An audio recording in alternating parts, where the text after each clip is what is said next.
Senior Minister of State Heng Chee.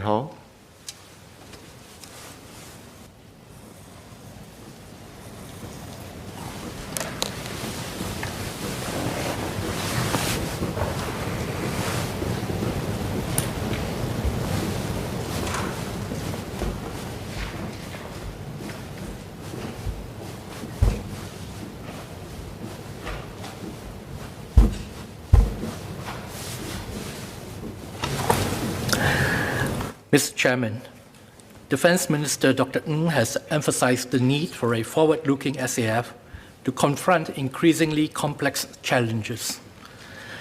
As the Singapore Armed Forces adapts to face these challenges, National Service, or NS, must and will continue to be a crucial part of this transformation.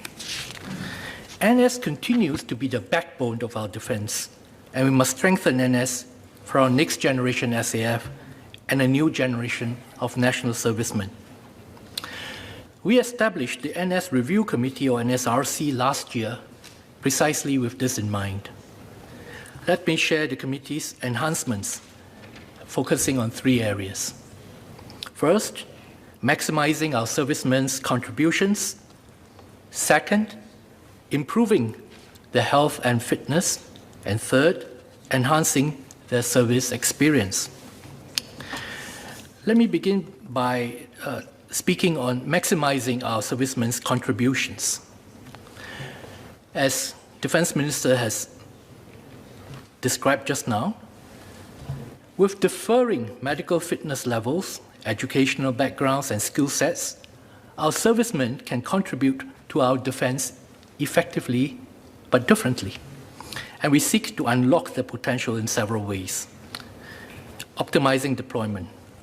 First, establishing new vocations and redesigning existing ones for our full-time national servicemen, or NSFs. In recent years, new vocations have been established in the SAF in response to the changing threat environment, such as the vocation of cyber specialists who protect our networks and systems.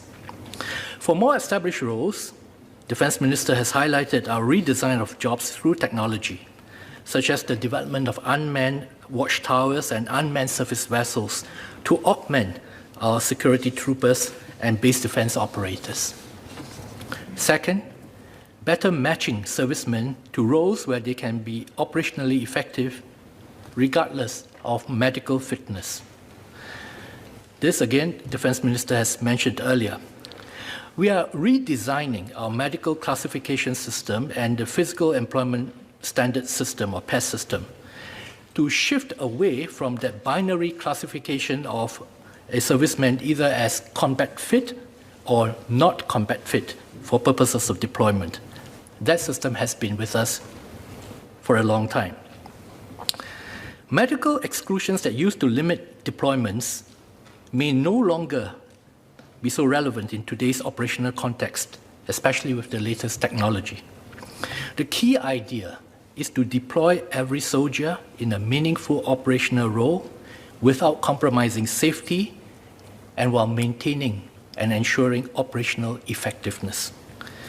We are therefore reviewing the use of functional assessments to determine our servicemen's deployability in specific vocations. For example, the SAF has introduced functional assessments to guide our selection of transport operators, just as a practical example. So what that assessment does is it replicates the physical demands required for daily operations, enabling us to better match our servicemen's functional abilities to the role's actual demands. If successful, we will then extend this trial to other vocations, such as tank operators. So in other words, we look at the vocations, the jobs, and the requirements of those jobs, as opposed to are you rated combat fit or not combat fit, and then try to fit those jobs into those two categories. Third, helping our servicemen acquire new skills to better perform their roles. Ms. Rachel Ong asked about the Work Study Diploma, or WSD, which we launched last September with the ITE. As a start, this is open to NSF serving as Air Force and Army technicians.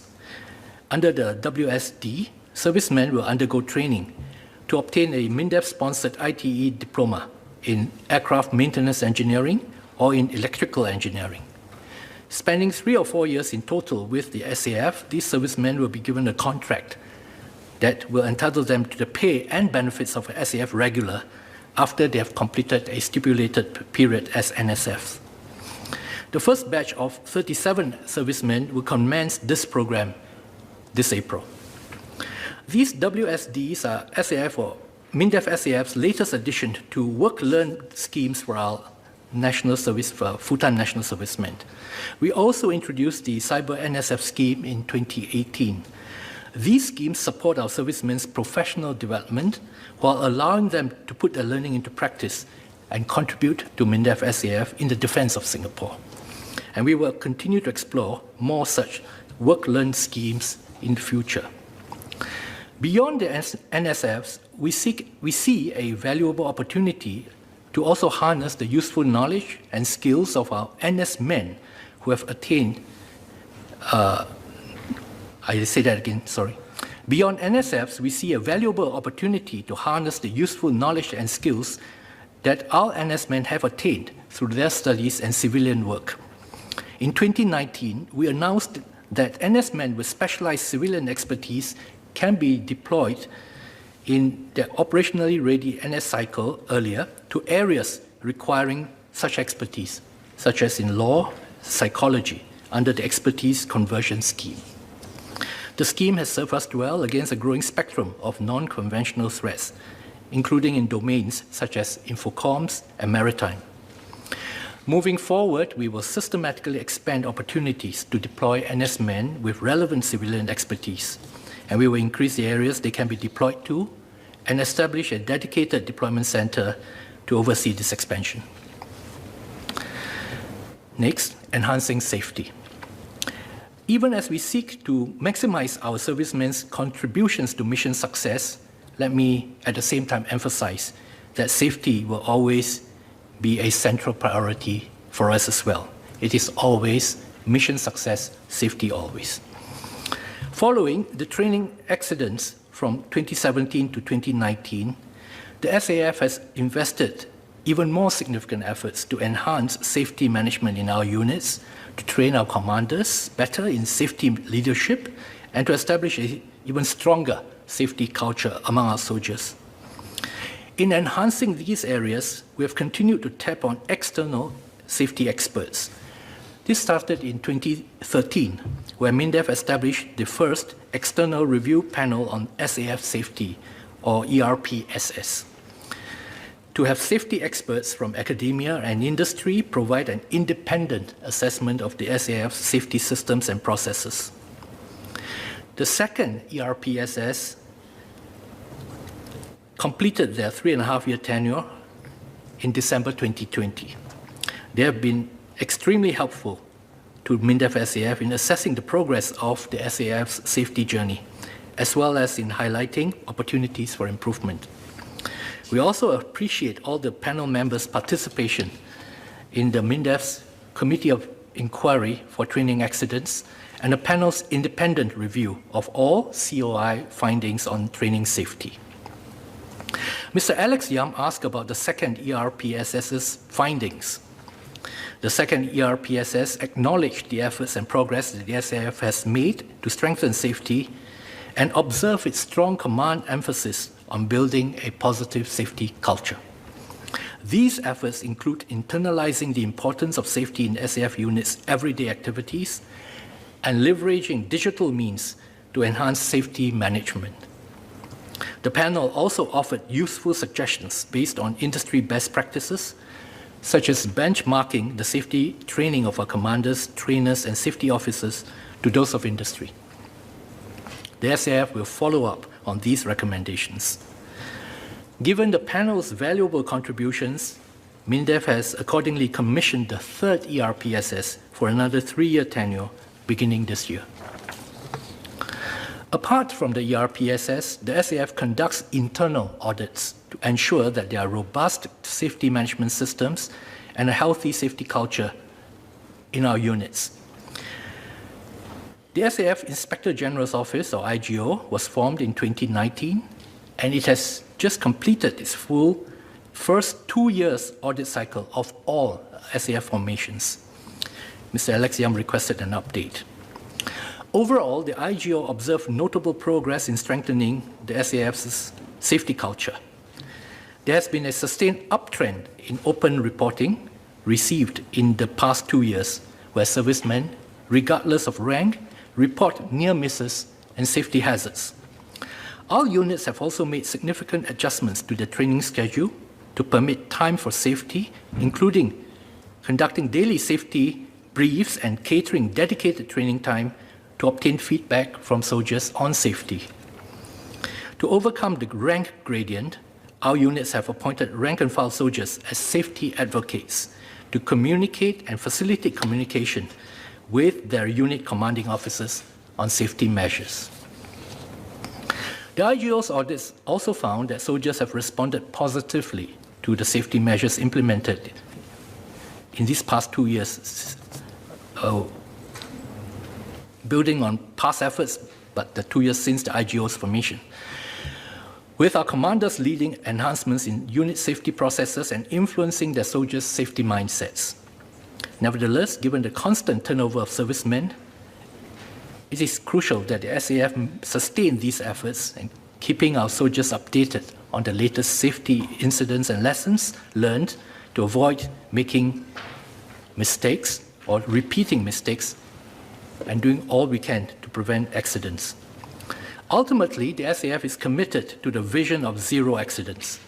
We must continue to uphold our duty of care to every serviceman entrusted to us, as highlighted by the Defense Minister. Our attention to safety extends beyond training safety systems to ensuring our medical systems are progressively improved, which Ms. Rachel Ong asked about. After all, our servicemen's health is paramount to their safety and their well-being. In collaboration with the DSTA and industry partners, we've developed a portable electronic medical records system, or what we call PACES, P-A-C-E-S mobile. This enables our medical officers to access our servicemen's medical information remotely on their laptops. By providing our medical officers with the full medical history of our servicemen, including while they are on overseas exercises and deployments, PACES Mobile has improved medical safety and quality of patient care. Since its launch in October 2019, it was used and has supported 23 overseas exercises and over 2,000 patient encounters. MINDEF SAF will spare no effort to protect our servicemen. Yet, the reality is that every military force around the world will have to deal with the prospect of injury and death amongst its soldiers. Mr. Gerald Giam asked about our care for our soldiers who suffer service injuries, and Ms. Hazel Poa, the recognition for servicemen who die in service, and the support given to their families. Our compensation framework takes reference from, but goes beyond, what is provided for by the Work Injury Compensation Act, or WICA. Any compensation amounts are generally in the area of between 2 to 4 times that provided under the WICA. MINDEF will also pay for all necessary medical expenses of injured servicemen at government restructured hospitals, clinics, and community hospitals for as long as is required. This includes the cost of medical supplies, counseling, and specialist care. Should these servicemen experience loss of earnings after their release from service as a result of medical or hospitalization leave, MINDEF will also compensate them for up to 2 years from the day after their service ends. Again, this exceeds WICA's provisions, where the compensation for loss of earnings is up to a year from the date of the accident. Over and above all these, MINDEF provides servicemen with life and personal accident insurance during the term of service. Beyond compensation, injured servicemen may also receive financial assistance under the MINDEF's welfare schemes, which can assist with immediate needs depending on family circumstances. And this may include mid to long-term financial assistance. Other forms of support are also provided based on the servicemen's and families' specific needs, including medical arrangements and counseling support. These avenues of support extend also to the families of our deceased servicemen. That said, no amount of compensation or assistance can replace a loved one. We know that. We agree. And that is why we take the trust that Singaporeans and Singaporean families have in MINDEF SAF absolutely seriously. And we will do everything we can to look after our servicemen. Every death in service is painful. It carries immense significance for the family. And we in the MINDEF SAF certainly honor our fallen men and women. Ms. Hazel Pua spoke of dedicating a day to do so. We already have that day. It's called the SAF Day, and we have a parade every year in the presence of our President or our Prime Minister. And in the course of that parade, we remember specifically our men and women of the SAF who have fallen in the course of duty. Individual units and formations also hold remembrance events to honor their men and women who have fallen. Next, supporting our NSFs. Our servicemen serve a critical operational need, and we greatly value their contributions. Yet we recognize that beyond serving the nation, our servicemen are also critical contributors to their families, some of whom face economic dislocation. For example, last year, due to the disruption brought on by COVID-19. Mr. Donwe asked about this. To enable our NSFs to focus on their NS obligations, MINDEF SAF maintains a variety of financial assistance schemes, including ones designed to support immediate acute needs, such as a sudden retrenchment in a family. Commanders have been paying special attention to signs of financial distress amongst NSFs during the pandemic, and where necessary and appropriate, have helped with the application for such financial assistance. And the assistance schemes have therefore been deployed in tandem with the evolving economic situation. The application process has been simplified and shortened, and we also allow for more extensions. Mr. Donwe also asked about the support available to NSFs anxious about entering a difficult job market after full-time NS. Under Skills Future at NS, NSFs can use their electronic pre-release employment program, or EPREP credits, for over 4,000 selected courses to update or acquire new skills. We also organize a quarterly enhanced career and education fair where NSFs can access resources on career and educational opportunities and attend customized Skills Future advice workshops. Over 74,000 NSFs have benefited from these efforts since 2015. In addition, we have enhanced their Certificate of Service package to reflect not only our NSFs' achievements and contributions, but also their competencies gained through Workforce Skills Qualifications, or WSQ qualifications. This serves as a useful reference for prospective employers. Next, improving health and fitness. Let me now move on to the NSRC's second enhancement, initiatives to improve the health and fitness of our servicemen. We constantly seek to motivate our servicemen to keep fit and healthy, as this forms a good foundation upon which to build our SAF's operational capabilities. I think Ms. Joan Pereira asked about this. For pre-enlistees, I introduced the pre-enlistees exercise program for NS, or Prep for NS, last year, where pre-enlistees can register for a complimentary one-year membership to 6 SAFRA gyms to improve their fitness. Responses have been encouraging. Since its first trial in November 2019, about 5,000 pre-enlistees have been accorded the Prep for NS membership. More than 80% of these have visited the SAFRA gym since mid-June last year. Notwithstanding the difficulties posed by COVID-19, I think quite obviously, if not for COVID-19, the response would be even greater. Many have also reported improvements in their individual IPPT scores. 33% more enlistees attained a gold after receiving their Prep for NS membership. We are expanding the Prep for NS trial to include admission beyond the SAFRA gyms to 24 active SG gyms across Singapore. Pre-enlistees can look forward to yet more facilities to prepare for basic military training. Registration for the Prep for NS membership to the active SG gyms will be announced later. Similarly, we are mindful of the work-life demands on our NS men's time and are exploring additional ways to provide more convenience and flexibility for NS fitness activities. This will motivate our NS men to keep an active lifestyle, ensuring that they remain operationally ready. We hope to announce more details soon. Mr. Chong Hee-hyung asked about initiatives to make our NS processes more convenient for our NS men.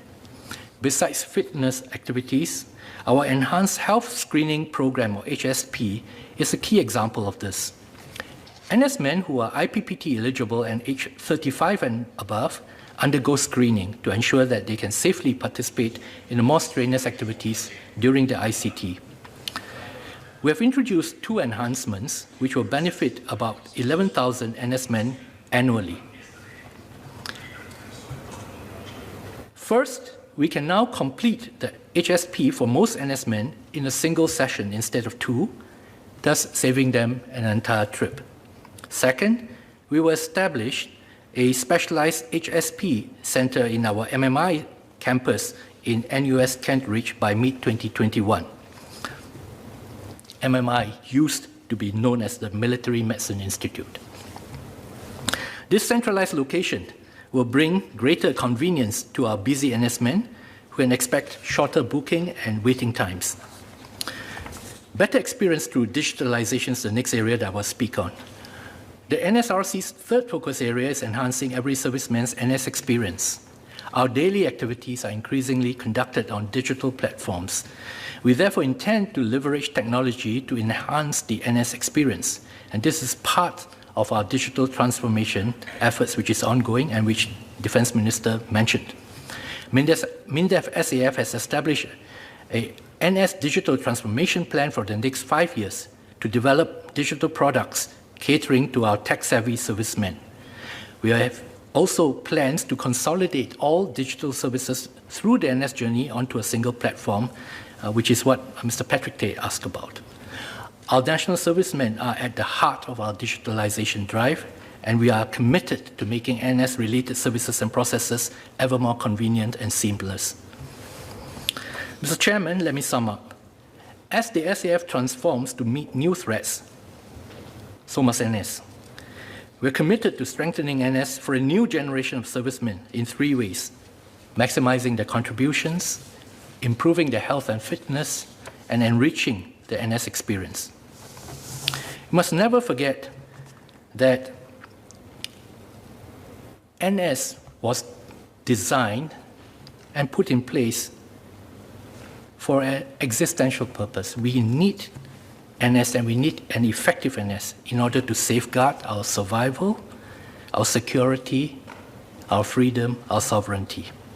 With committed and capable national servicemen, Singapore will continue to more than survive and to thrive. Thank you, Mr. Chairman.